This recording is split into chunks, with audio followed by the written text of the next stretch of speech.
আজকের এই ভিডিওতে আলোচনা করব মাধ্যমিক টেস্ট পেপার 2023-24 পেজ নম্বর 375 থেকে 12-র 3 নম্বরটি নিয়ে।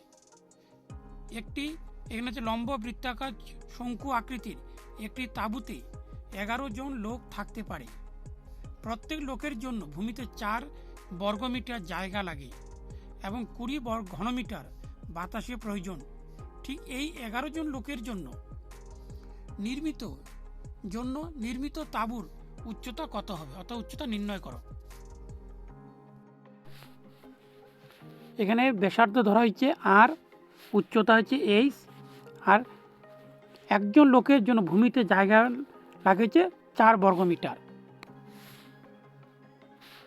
তাহলে 11 জন লোকের জন্য জায়গা লাগবে হচ্ছে, একজনের জন্য যে 4 বর্গমিটার লাগে, তার 11 জনের জন্য লাগবে হচ্ছে 44 বর্গমিটার।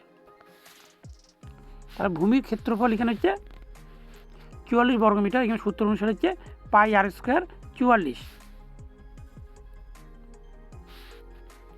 তাহলে হচ্ছে একজন লোকের জন্য বাতাসের প্রয়োজন হয় 20 ঘনমিটার। তাহলে বাতাসের আয়তন হবে, অর্থাৎ একজনের জন্য যদি 20 ঘনমিটার বাতাসের প্রয়োজন হয়, তাহলে 11 জনের জন্য প্রয়োজন হবে 11 × 20, তাহলে হচ্ছে 220 ঘনমিটার। তাহলে লম্ব বৃত্তাকার তাঁবুর আয়তন 220 মিটার, যেটি বাতাসের প্রয়োজন সেটি হচ্ছে আয়তন হবে। তাই এখানে সূত্র হচ্ছে 1/3 পাই আর স্কোয়ার এইচ ইকুয়াল 220। তাহলে 1 নং আর 2 নং সমীকরণ এর সমাধান করে পাই, এখানে হচ্ছে 1/3 পাই আর স্কোয়ার এইচ ইকুয়াল 220/44।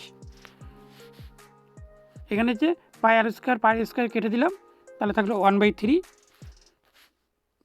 এখানে 5, এখানে কাটলে হচ্ছে 5 হবে, 5 হচ্ছে, তাহলে 1h/3 হচ্ছে 5।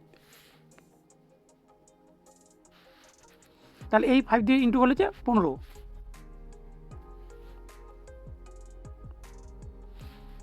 তাহলে 11 জন লোকের জন্য তাঁবুর উচ্চতা হবে 15 মিটার। এখানে একবার কাটাকাটি দেখিয়ে দিচ্ছি আমি, আরও একবার কাটাকাটি দেখিয়ে দিচ্ছি।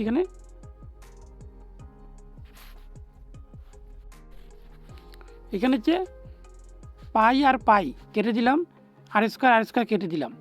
এখানে এইচ যে একটি, এখানে যে 2টি, তার কাটলে হবে একটি থাকবে এইচ।